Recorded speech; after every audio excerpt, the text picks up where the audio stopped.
करतच असतो नेहमी. संध्याकाळी मॅडम आपल्या येत असतात आणि आपल्या आता माधुरी मॅडम सुद्धा सकाळी प्राणायाममध्ये ओंकार घेतात. तर त्या वेळेला आपण ओंकार काही विशिष्ट पद्धतीने म्हणण्याच्या पद्धती आहेत. आपण ओम न म्हणता ओम असं करतो, ओ ओम. तर या अक्षराचा भेद, उ अक्षराचा भेद, म अक्षराचा भेद आपण बघितलेला आहे आणि या म्हणण्याच्या पद्धतीही बघितल्या आहेत. जसं की अ ला म्हटलं की पाठीच्या कणावर ऍक्ट होते ऊर्जा, उ ला म्हटला की आपलं हृदय चक्र ते विशुद्धी चक्रापर्यंत ऍक्टिव्हेशन होतं आणि म म्हणजे आपला कंठ विशुद्धी टू आपलं सहस्त्रार.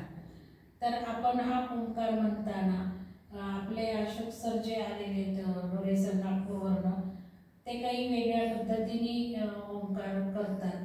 तर आपल्याला आज ते जाणून घ्यायचं आहे आणि मुद्रांसहित ते करतात. तर आपल्याला मुद्रा उद्या शिकायचेच आहेत. तर आज मी सरांना सांगितले ते पण सांगा, मग याच्यावर मी एक सेशन नंतर घेईन की हे करण्याने काय फायदे होणार आहेत. ते डिटेल थेरॉटिकल नंतर आहे. आज आपण करायचे एक सर सांगतात तसं सर सांगा. किती वेळेस पुढे आले तर पुढची दिसेल लोकांना. तर डोळे उघडून मुद्रा बघायची असेल तर बघू शकता. याचाच अभ्यास आपण उद्या जास्त करणार आहोत. मुद्रांचा कुठल्या बोटात काय तत्व आहे, कुठल्या मुद्रेने कुठलं तत्व आपण जागृत करणार आहोत, बॅलन्स करणार आहोत, हे सर्व आपण उद्या बघणारच आहोत. तर आज आपण अनुभव बघू. कारण पिरॅमिडमध्ये ओंकार आपण केले तर ओंकार घुमतो आणि ओंकार घुमला की ओंकाराचे इफेक्टही जास्त येतात आणि हे तुम्ही बघायला आता पिरॅमिड ओंकार कसा घुमवतो ते. त्यामुळे ते व्हायब्रेशन जास्त शरीरावर कार्यरत होतात. हा सर सुरू करा. सर्वप्रथम आम्ही म्हणायचं आहे आणि त्यासाठी ही वायुमुद्रा आपण घ्यायची. गुरुच्या बोटावर अंगठा ठेवायचा आहे. याला वायुमुद्रा म्हणतात. हे वातासाठी सांगता येईल नाही, उद्या बघू ते डिटेल. तुम्ही करून आपण दाबलं ना की कमी करतो. हे वायू तत्व दाबले, हे केलं की बॅलन्स, हे कमी करणं. हे सरांनी दाबलंय आता म्हणून वायू तत्व कमी करतोय. ठीक आहे. आता ते सगळं अभ्यास उद्या करायचा. आता फक्त ओंकार म्हणायचे ते करत. ओ म्हणताना हे दाबून ओ म्हणायचं आहे. चला श्वास पूर्ण घ्यायचा.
हृदय मुद्रा घ्यायची.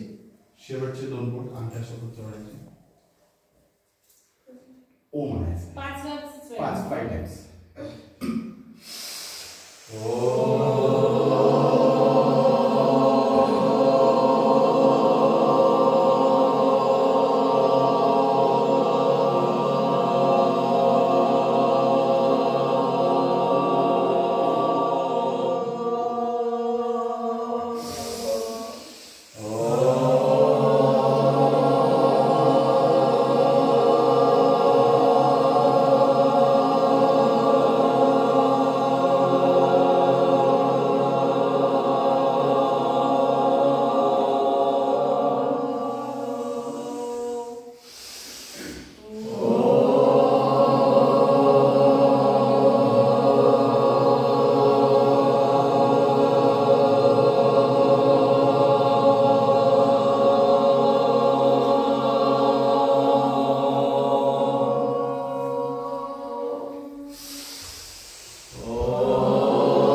तिघांनी क्लब करायचंय सेम